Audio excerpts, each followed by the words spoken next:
Hello, everyone. My name is José Mussi. I'm the president of the Toronto Spiritist Society. And today's lecture is going to be a repeat of last week's lecture, which is the law of society.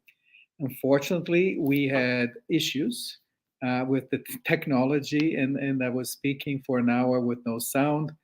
But hopefully, we have resolved these problems, and we will then repeat the lecture for those who were there last week and stuck around for a little while to make sure that the sound was going to come back. Again, my apologies, as I hope you have come back today, and we can then make sure that everything is okay. I've just got the okay there from our colleagues that the sound is coming through. So why don't we start now? I'll pass it over to Sandra, and she's going to be our master of ceremonies today, and she can open the proceedings. Good morning, everybody. Good afternoon or good evening, wherever you are. Thank you for being here with us. The first announcement for today is that beginning of June, we will be coming back to TSS on our presential TSS on our center. So I'm very, very happy. Our first lecture of this coming back, and we are so excited. It will be with Marco Magalhães.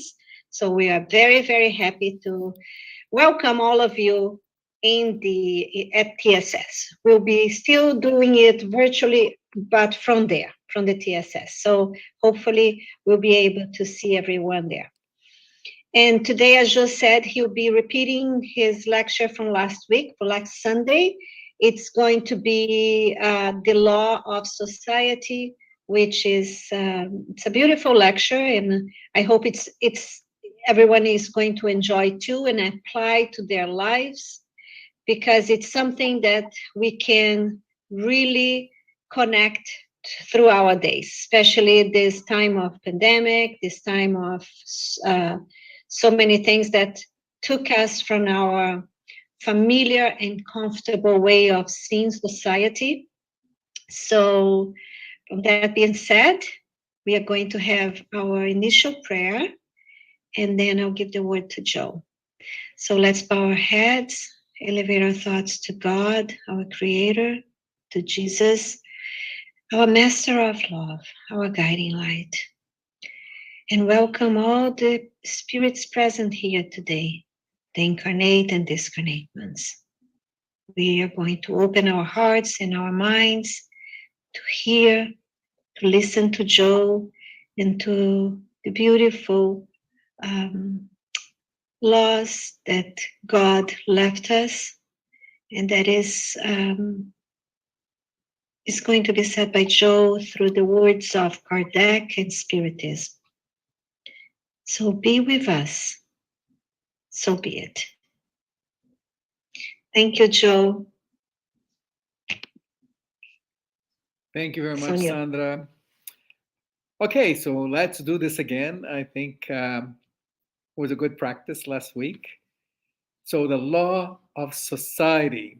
So for those who are maybe watching this for the first time or are not very familiar around Spiritism, I always like to do a bit of an introduction of what does it mean when we talk about laws in Spiritism? Where does it come from, and how have we put this all together? This is all part of our introduction to Spiritism activities that, thank God, we will be starting again very shortly in person at the Toronto Spiritist Society, and I would certainly would like to welcome you all to participate if you can. So, law of society. Seems strange, right? That we're talking about society in terms of a religious lecture such as this. But where this all comes from is in a book called the Spirit's Book. And again, for those who may not be very familiar or need a refresher, Spiritism was really codified, documented, or published through books written by a professor called Allan Kardec. And this was done in the 1860s, starting from that point. And his works include many books, magazines, and so forth. But there are 5 main books that we always come back to as the foundation of Spiritism. So in the Spirits book, Kardec was able to collect over 1,000 questions and answers that he had around life, around afterlife, and these things. And he was trying to obtain some answers for himself, especially after experiencing a number of phenomenons in terms of seances and meetings. And he really started to believe and document how real these communications with spirits were taking place. He himself was not a medium, which are those people who are able to have that kind of communication. But he soon created a network of what he called trusted mediums across the world. So it was not just in Paris where he lived, but in many other places that he could verify their authenticity and how serious they were taking these activities. And he postulated a number of questions, and he just wanted to see what kind of answers he got from all of these mediums, if they were indeed talking with the afterlife, with spirits that are not incarnated. One would expect that the answers should be very similar. And in fact, that's exactly what he found out. In some cases, the answers would be identical. And remember, this is the 19th century. There's no Facebook, there's no email, there's no computers. Everything was by letters, slowly. So this means that he got a high level of certainty. And this is obviously something that we study quite a bit at the TSS in terms of going through and doing a deep dive in all of these sections and questions and answers that really provide us and open our eyes to a number of things that maybe we could not understand before. As part of the Spirits book, there is it is divided into parts. And the third part is about the divine laws. So what the spirits told him and tells us is that there are a number of laws that are created by God, and they are unchangeable in our universe. And these things are not impacted by our society or by the evolution of our civilization. These are our immutable laws that are really planted as seeds inside us. And we are, as you may have already known and seen in other lectures, we are spirits. We are eternal spirits, immortal actually, that are created simple and uneducated by God. And through the various lives that we have, we evolve. Every little step, we come back. There are things that we've done right. There are things that we've done wrong. And this is what helps us continue our evolution. Now, these 10 laws are all documented in this part of the Spirits Books, Part 3. And, there is a law of progress, a law of destruction, right? Law of reproduction.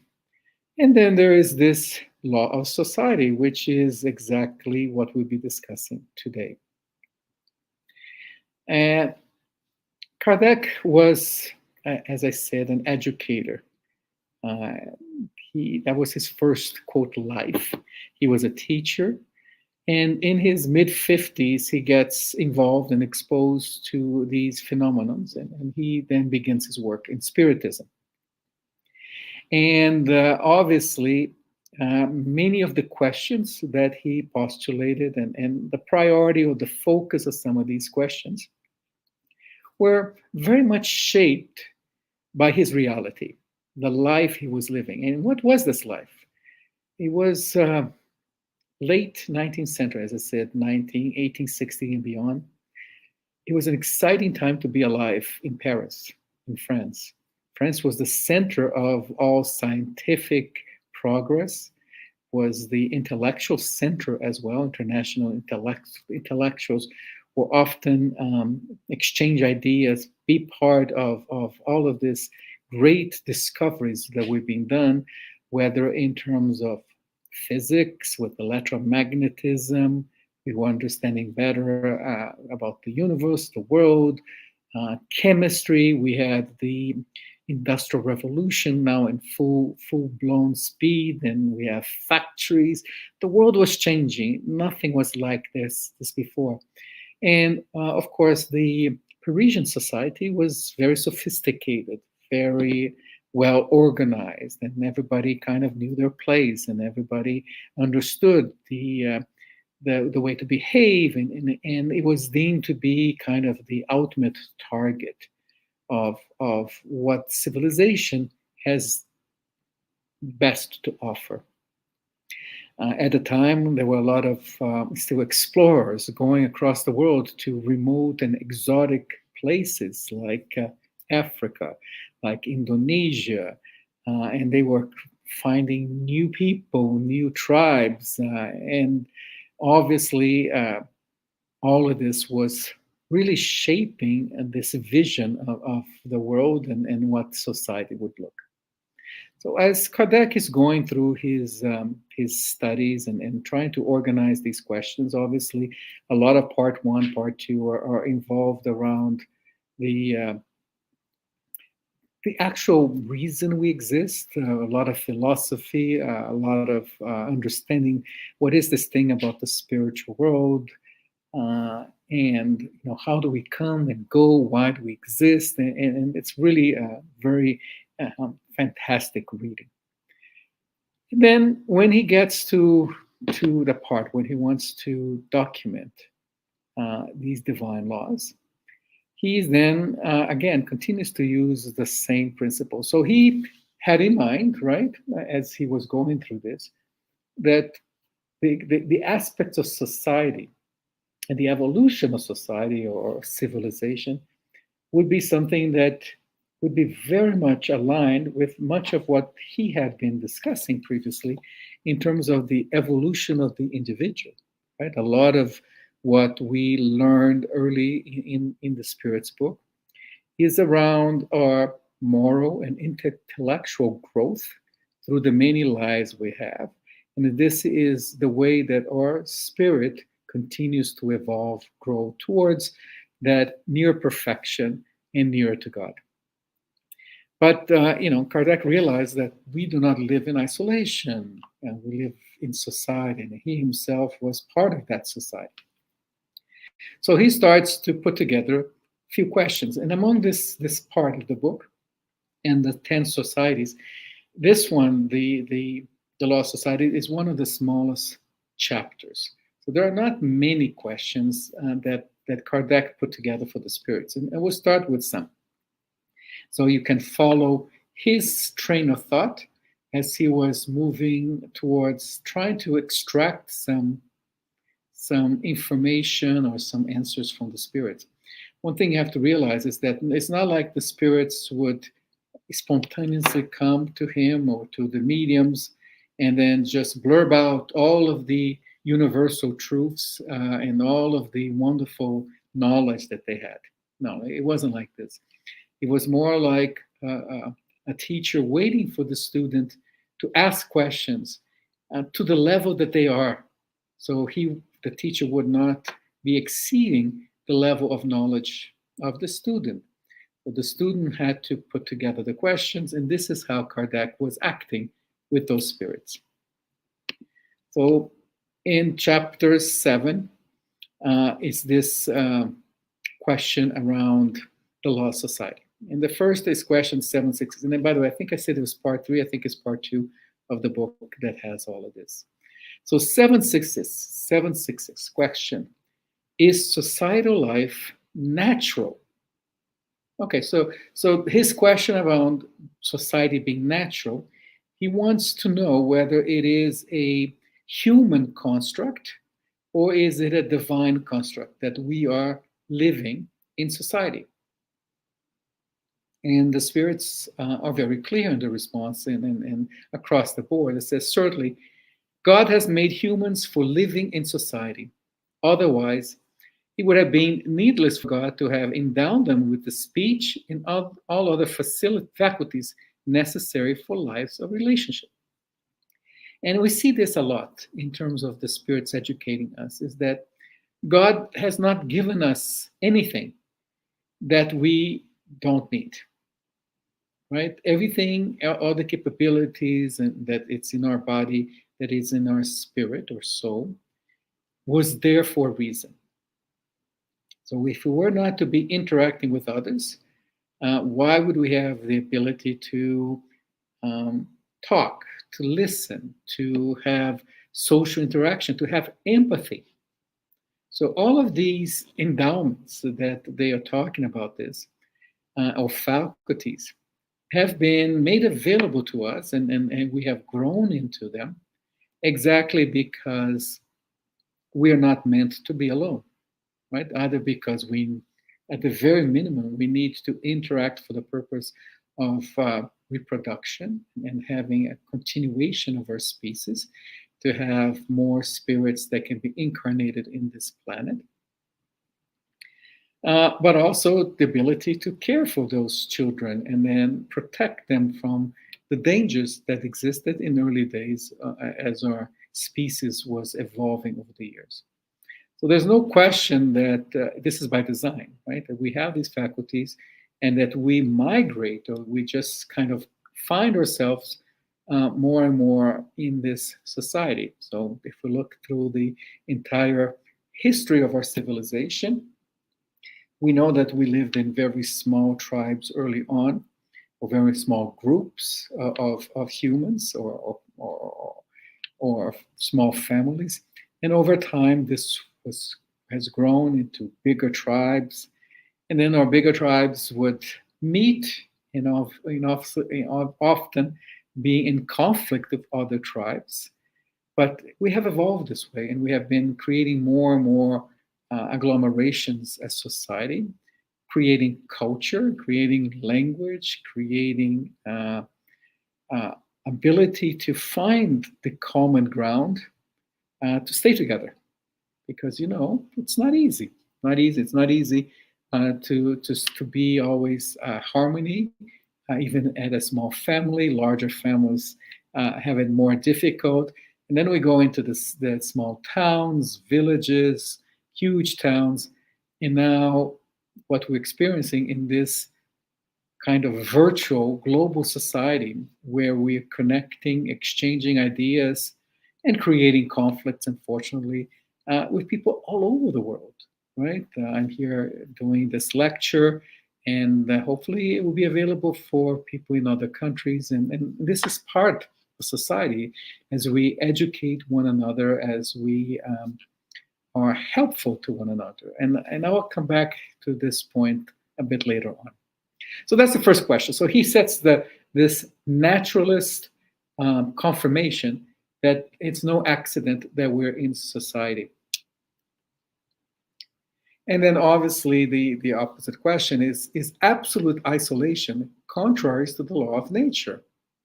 And the Spirit says yes, because these people instinctively seek societal living, and because all of them must cooperate in humankind's progress by mutually helping one another. Yeah, this is one of the key answers here in this chapter, right? Why is this a natural law? Why is this a divine law? And we use these terms interchangeably because the divine is the nature. Divine created our universe and all of the things in it, right? So anything that is natural, it is divine. And so he's saying is that we seek living, right? Because humankind's progress. As I mentioned, we can easily go back in time and see how we have evolved and we have progressed, sometimes with bumps along the way, great wars, destruction, racism, isolations, creating of countries and walls, and all of these things. So it's not a smooth progress, but it's absolutely a progress. And this is very much seen in the overall context of how the spirits are so keen on this idea of progress.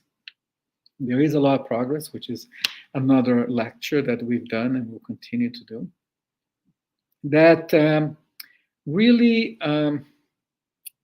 is the, let's call it, the main theme of our existence. We exist to progress, to evolve. As we evolve, society evolves. And as society evolves, even our planet evolves. Our planet obviously started as a big rock. And over time, into transformations, it has become what it is today. And even in spite of some of our attempts to damage some of that. So it has evolved, and it will continue to evolve. And all three things actually have to, in some point, evolve at a similar pace. There's no point for the planet to evolve too much if we haven't evolved as a species, as a society. And there's no point for society to try to evolve if we are not evolving as individuals. So in some way, it comes to this thing that we are all in the same boat, this spaceship called planet Earth. And, in spite of its huge size, it is very but a speck of dust in this vast universe. But we're here. This is where we have been assigned to come. This is where our spirits have found bodies to incarnate and grow into. And our mission is to always progress, and progress as much as possible as together. I often use this visualization or this kind of analogy.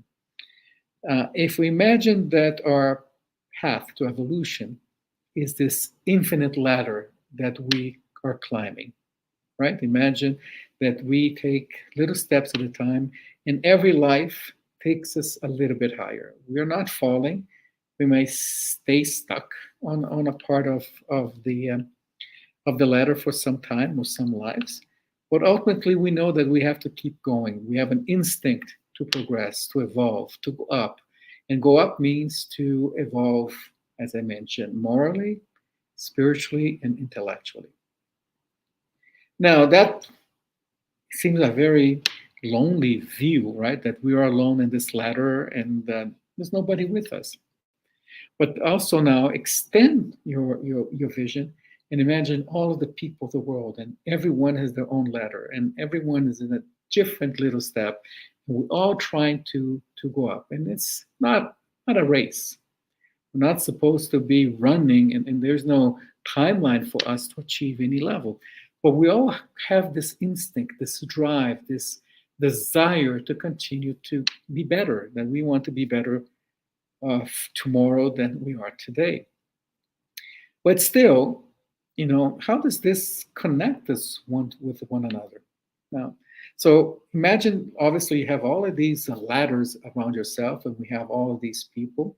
And more often, a lot of the people that are closest to us in these ladders are our friends, our families, and people that we interact more closely. Now, imagine that everyone has a rope, and I'm attached to the person next to me. Well, I'm not just attached to the person next to me, I'm attached to all persons next to me. But imagine more, that not only am I attached to every person close to me, I'm attached to every single person. Now, it's not a tight connection. There's some additional rope, right? So it's not very tight. But imagine that now that we are all kind of tied together. Let's say that I want to be a race. I think it's a race, so I'm trying to run up very quickly up my ladder. I want to reach the final destination in fewer reincarnations and as fast as I can. Well, we do realize that at one point, one of the ropes is going to hold me back. And then if multiple ropes are holding me back, because I can't go up as long as a lot of people around me or people I'm connected to are not going up themselves. So now I'm in a bind. I can't progress anymore. I'm kind of literally held back. until I can help others move up their ladder. And if everybody's moving together, then we're all able to go up additional steps at a time. If we're leaving a lot of people behind, you know what? Our selfishness is going to basically hurt us. It's going to basically put a stop in our ability to continue that kind of go up. And certainly our selfishness is one of the reasons we're being held back from moving forward. So in this kind of visualization, we see that all of the souls that are incarnated in this planet or are about to incarnate or have recently discarnated, and they're kind of all connected in this realm, both in the spiritual world and the physical world, that we have a very intimate relationship with each other, even though we may not know, obviously, everyone, but it is our obligation to go up. And this is reflected on the next question, which is 768. So keep that image in mind. And then 768 reads, in seeking societal living, do people only obey a personal sentiment, or is there a wider providential purpose involved? So this then closes this conversation, because it says, the spirits respond, humans must progress. They cannot do so alone. However, since they do not possess every faculty, they need contact with others. In isolation, they become brutish and withered. So we wither, we can't blossom, we can't proceed. And Kardec has a comment on this response, right? So he kind of repeats, no single individual possesses the complete range of faculties. It is through societal union that individuals complete one another in order to ensure their own welfare and progress. It is because they need one another they have been created to live in society and not in isolation. So here's an interesting thought, because by being collaborative, by being fraternal in helping everyone evolve, we're helping ourselves. So we are achieving what our selfishness, and if we only think about ourselves, will never achieve. So if we want to continue our progress, if we want to be able to participate in all of the wonders that this progress will give to us, then living in society, and not just living, but contributing, and contributing in the right way towards everyone's evolution, by our kindness, by our solicitation, by our availability, by our assistance, by our education, giving to others what we have already obtained without any kind of big barriers. We're helping everyone progress. We're helping society progress. We're helping the planet progress. I'd like to bring us to one of the other books now that we use often with our studies, which is also from Kardec. And this is the Gospel According to Spiritism. So in this book, Kardec, being a Christian in the 19th century France, he was obviously educated and brought up as a Catholic, which most all the population at the time was. He was concerned that Catholics and Christians would have a hard time abandoning some of the beliefs that they have been taught, and they have learned. And many of those certainly would come from the Gospels, particularly the New Testament. So in this book, he tries to kind of make sure that people understand that what was being described by Kardec in the Spirit's book was not something that was inherently opposite or contrary to what was in the Bible.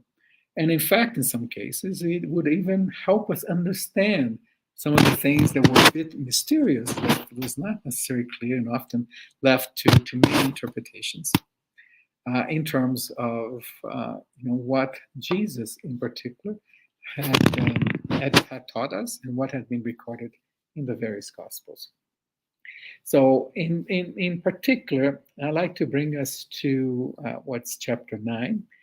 Blessed are the meek and peace-loving. This is obviously a direct quote or a direct reference to the Gospel at the Mount, Matthew 5. And he wants to talk about being meek and peace-loving. Towards the end of this chapter, as are many chapters in this book, there are, whereas in the beginning he basically brings in the obviously the passage in the Bible that he wants to study, and then there's a number of paragraphs or sections where he goes through his own explanation of how this is very much explained, aligned, consistent with the Spirit's teaching. But at the end, he has included a number of what he's called Spirit's teachings. So he took a lot of some of the information that the Spirits have also communicated with the various mediums and picked those that were most relevant to the topic he was talking about. So in this case, in terms of the meek and the peace-loving, he brought in the Spirit's teaching about affability and meekness. So I'll read what he wrote. It's not very long. And he talks about benevolence.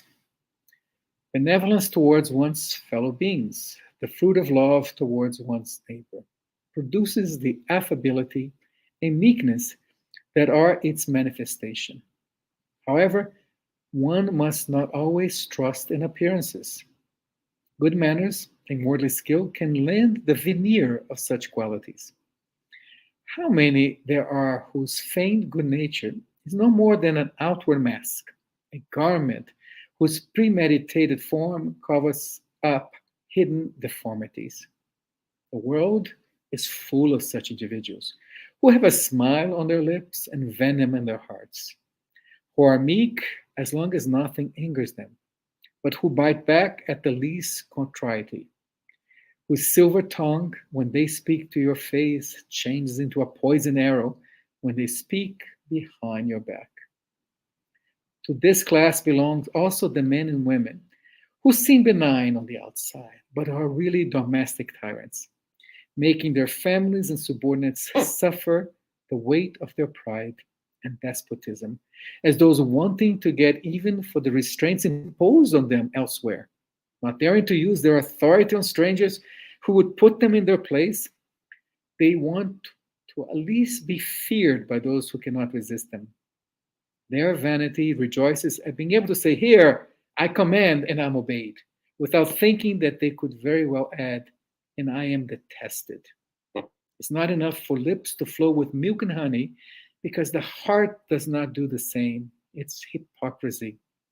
Those who affability and meekness are not feigned never belie themselves. They are the same both in the world and at home. Furthermore, it is said that even if we're able to fool others by appearances, we do not fool God. This was the Spirit's Lazar. So this is very important, right? Because ultimately, everything we've been discussing here about society, about growth, it can't be fake. It has to be true. It has to be honest. We have to educate. We have to bring others up. But we've been kind of educated to hide any of these negative feelings as best as we can if we're living and interacting very closely with others within our societal group. So, until very recently, these will all be contacts made in person, right? In parties or gatherings or family meetings and so forth. So, often we would try to be our best, right? So we were taught to always be our best.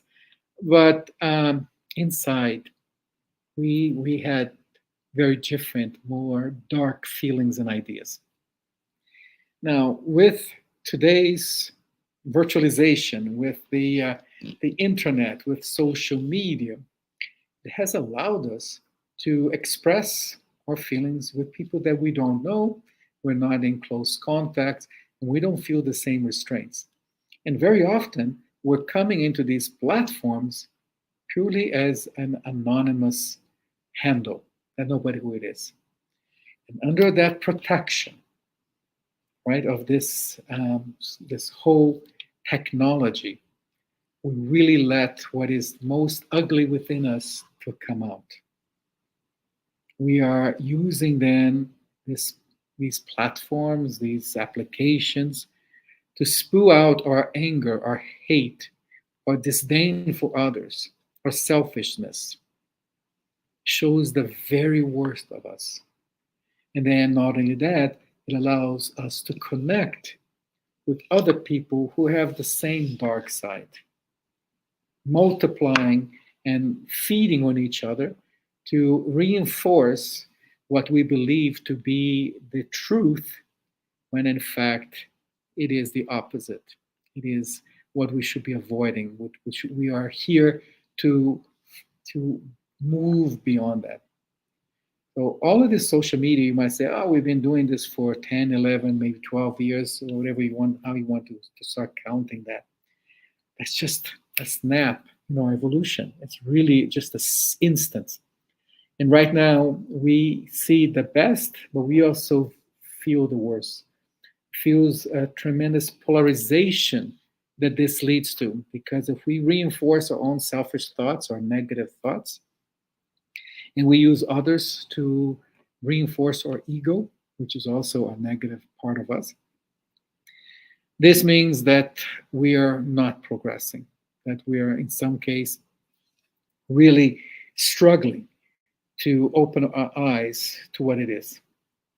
I can't say how long this period will last, but I do have great faith that over time we'll find ways to try to neutralize these negative effects and find a path that's more loving, more fraternal, that we can express our differences without bringing in the hate, that we can isolate those who continue to resist the idea that we're all brothers and sisters, that we all have the same Father, that we all have the same purpose in life, in our existence, not just this life, but our entire existence.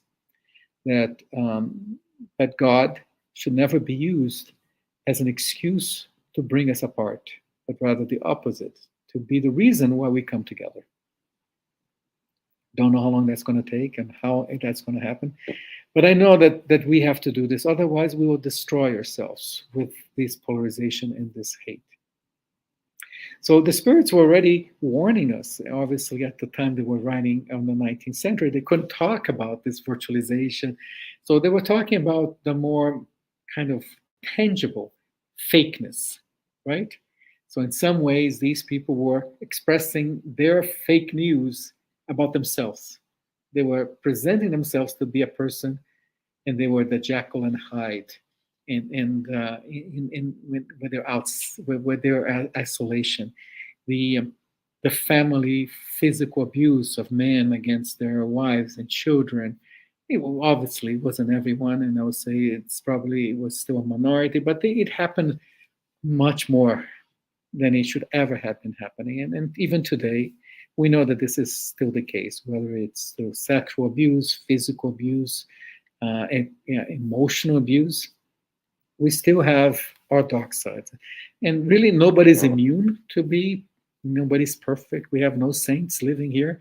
As I said, we are, no matter how we would resist saying this, we are more alike each other than we are different. And we're certainly not perfect. We all have our own areas that we need to improve, and we need to continue working hard at it. So at the 19th century, this was around this meekness, about this affability that we should strive for. And then we still need to strive for that. We still need to strive for affability when we communicate, whether it's in person, whether it's within family, work.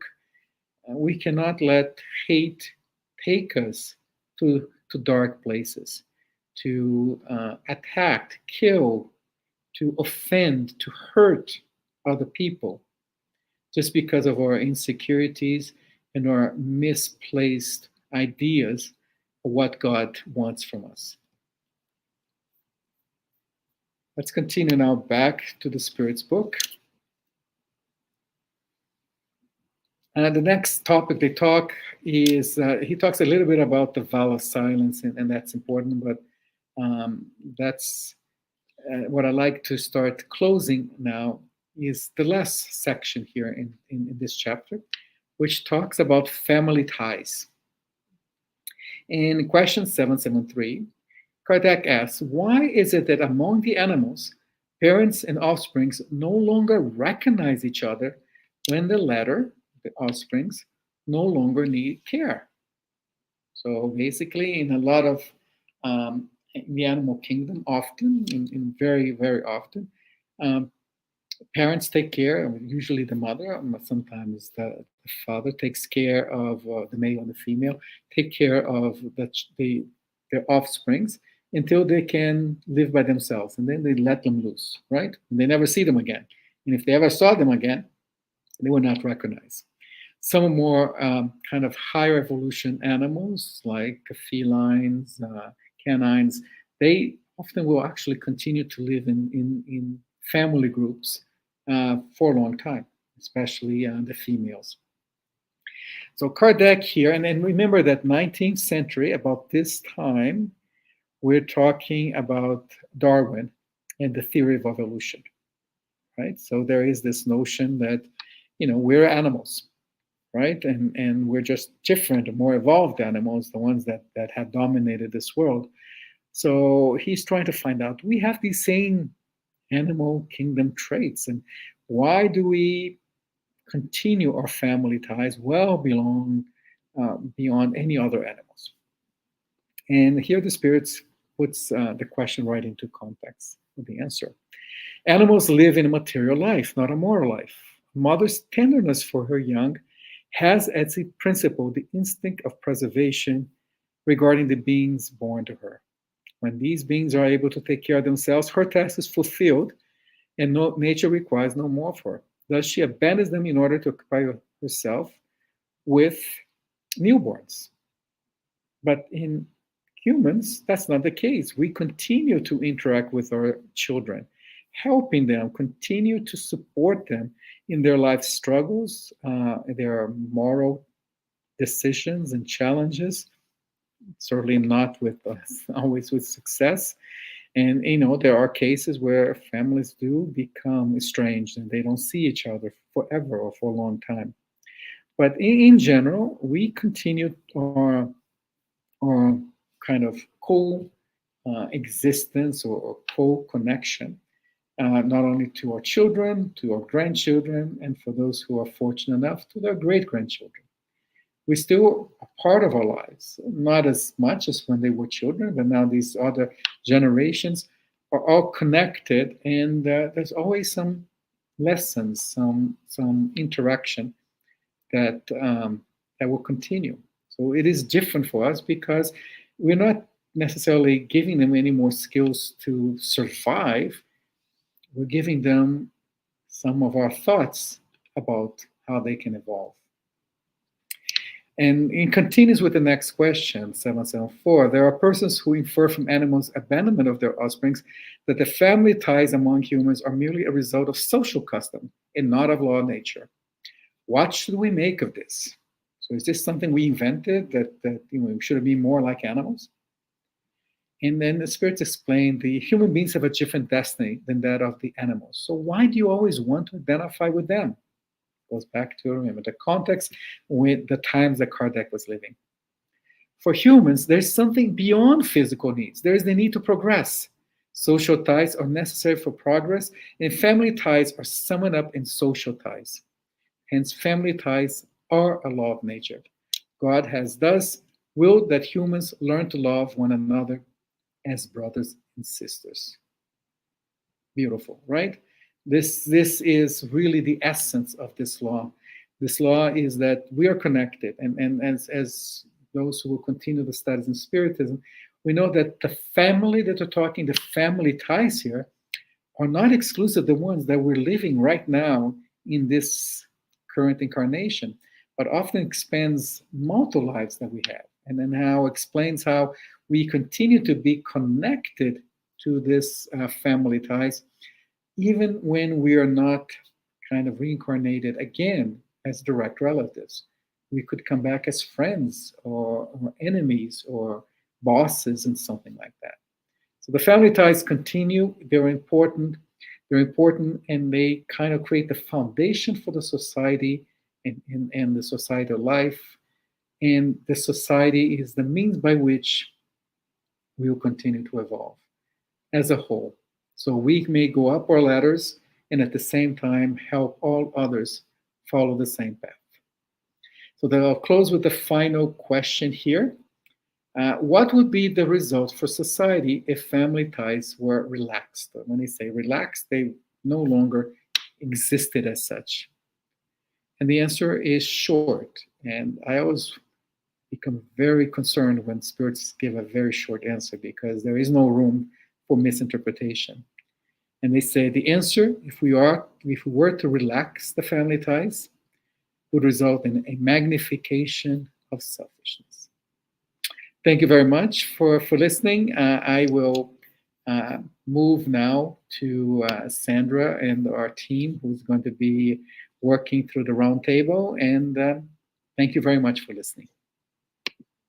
Thank you, Joe. It's fascinating how this can apply today to our days today, right? So tell me, I have a question for you before. I don't know if we have any questions from anybody else on this StreamYard. No, we don't. From Facebook? No? Okay. So my question for you would be, how can we bring the pandemic, for example, that forced us to be more isolated, to almost have this shortcut into our society, even TSS, like we stop going and seeing each other and being that religious society. So there's society of work groups and all of this. All of a sudden we were in our homes and sometimes not even with our dear elderly family, because we were worried by them and by to us too. So we were forced to be isolated. How can you bring this, whatever Kardec brought to us, into our daily lives today? We understand pandemics as a global test, right? It is a challenge for all of those living here. And looking back, the pandemic is not over, although some people are proceeding as if it were. It's not. There's still people getting sick. There's still people suffering the results of having been sick before. It is a global challenge. And as any global challenge, as any of the other pandemics we had before, we had some successes and we have some failures, right? So just like I was talking about social media, we were able to help each other, provide assistance, possibly not enough, to those who were not able to produce their own vaccines or didn't have the scientific knowledge. But it also failed because a lot of the selfishness comes to the surface, right? Because if we're in fear and we let the fear dominate us, the fear will always tend to make us protect ourselves and our immediate family for our survival, for our minimization of the impact of such a global event. And unfortunately, this has led to a lot of angry discourse, a lot of strong opinions, a lot of discredit of science, which is most unfortunate because, as I said, society also has to continue evolving in both the dimensions of social, moral, spiritual, moral, scientific. And this has put a real stop when people question this. And the questions arose more from a place of distrust, of opposition. And, we can't win them all. And we just hope that we can take the good that came out of it and build on the good rather than build on the bad. Thank you, Joe. Marco. Marco has 5 cents there. So thanks, Joe. That was really really interesting lecture and topic. So I really like the idea that, when you're reading Spiritism, that it highlights the fact that we need each other to grow, and we can't grow in isolation. But at the same time, we can't move on to the next step if everybody's with us, right? If people are not together, right? So I think he brings that concept that, like you said, like the evolution depends on us kind of helping each other, and that's really what Jesus is all about. Like he's telling us since the first day, so we gotta love each other. There's basically no really other way around. Now, I think one of the points that you raised about our common society, I think the pandemic is one of the issues. Is that how can we make people realize that? How can we try to clarify to people in a nice way that the person that is probably giving them trouble is actually their best friend in evolution? That would be the question, right? Yeah, you never have easy questions, Marco.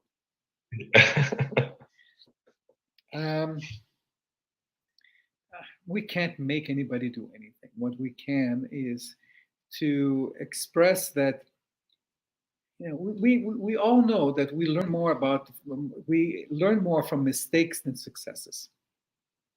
It is, you take all of the many successful people and you think they succeeded at the first time, and in fact they had many failures, and they were learning, and they were kind of trying to evolve. I would use the same analogy about the people we have estranged or difficult relationship.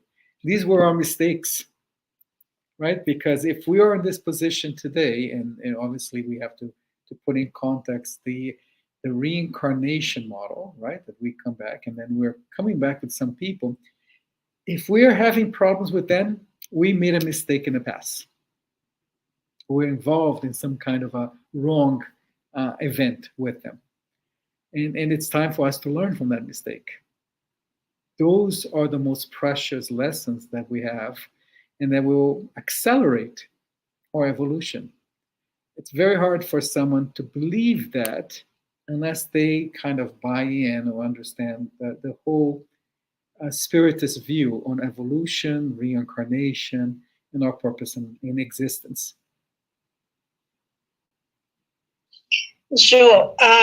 I think that it doesn't have to be with that person specifically, with that spirit specifically, but that spirit brings onto us something that we have to fix ourselves. So that energy it's the lesson that needs to be learned.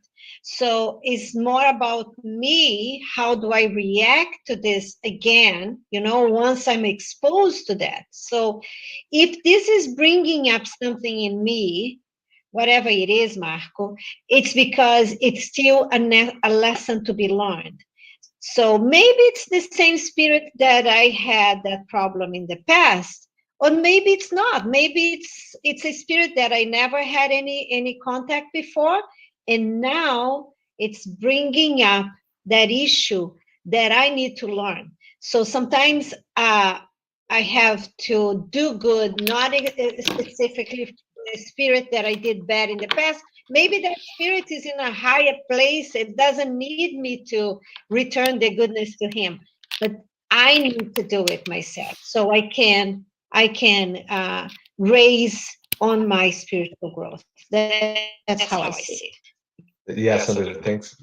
I think I can't agree more. I think and Joe, and I think one of the things that I spend a lot of time thinking nowadays is, how can we use the opportunities we're facing right now with the political discourse and the challenges of different opinions, and and the pandemic, and the economical issues and war and all those things that are happening around us, which are obviously very challenging.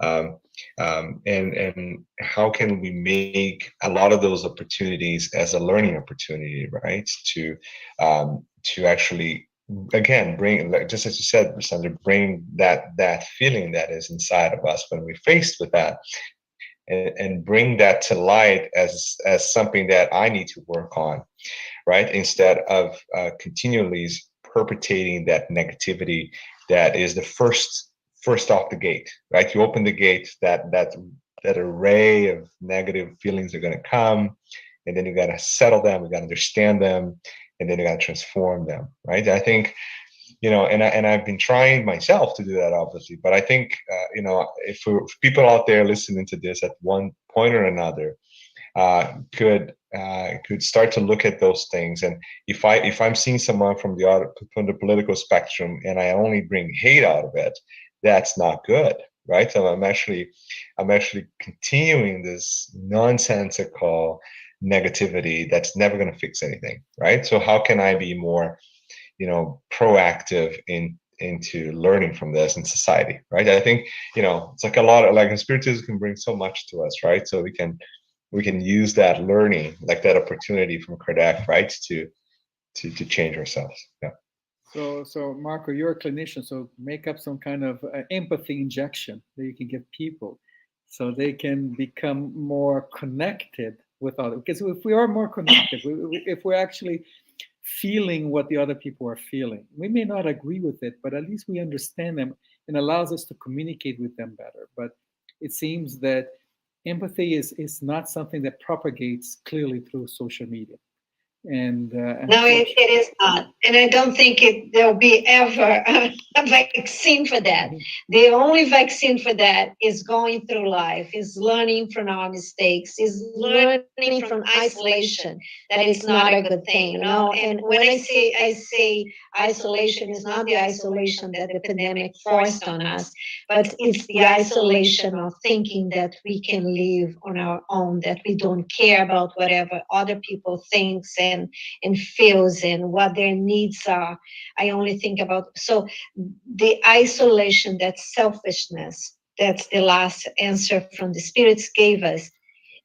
Once we put ourselves in that place, in that isolation place, it's very an unhappy place to be, because it's not something that is we have in us as one of law that God gave us, that is cemented on us, which is our conscience. So it's almost like we are fighting from something that is not a natural thing that we have in us. So I think that's understanding that these people, they are what they are because that's where they have to be, and maybe not being bothered by whatever they bring on us, but learning, as Marco said, learning, what do I need to learn here? What is the lesson here? And move on, and not getting that energy that they have it, because we already, we have that energy still in us, otherwise we won't be living in this planet right now. But it's something that the habit, it's easy to go back to that because there was a habit.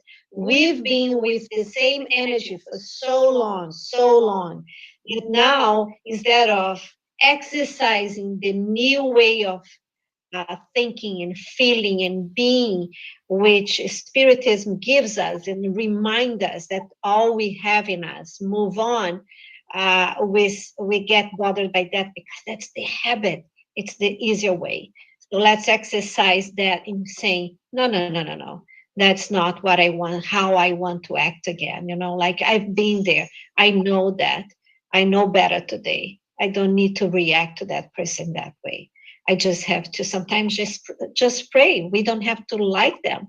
We have to love them. So just pray for that being, from that fellow that wants to bring his rope down, and that way bringing us down. And by praying, at least we can keep him stable for his next way of, he'll be reincarnated and he'll be learning from that. So I'm away from home, and the other day I was in a taxi, an Uber, but he had this sign, a very, very cute sign, and says, if you're someone with special needs, the ride is free. And if you can't pay, then pray for me. Oh, that's nice. That's very nice. That's beautiful.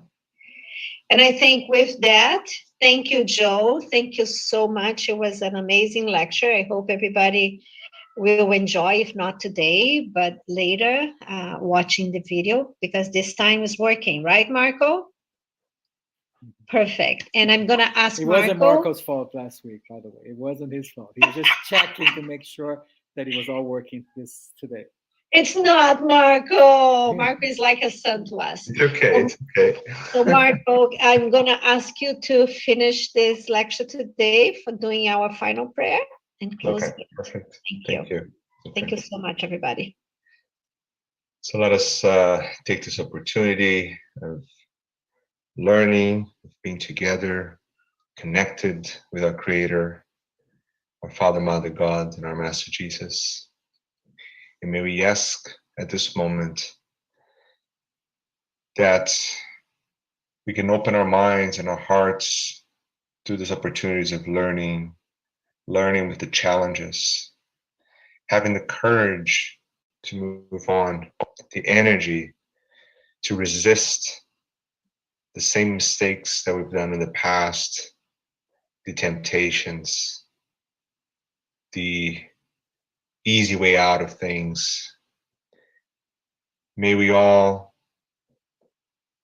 connect with the people around us, our families, our enemies, our neighbors, with everyone on this planet that are going through so much difficult, so many challenges out there.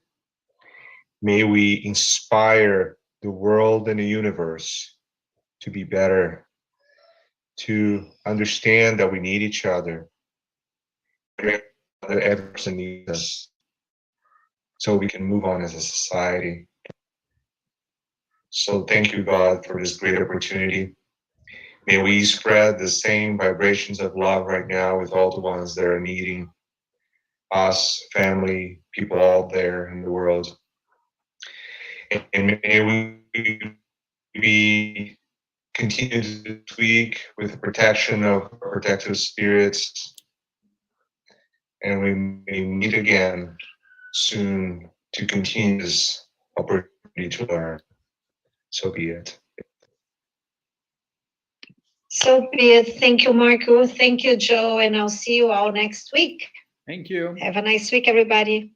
Bye.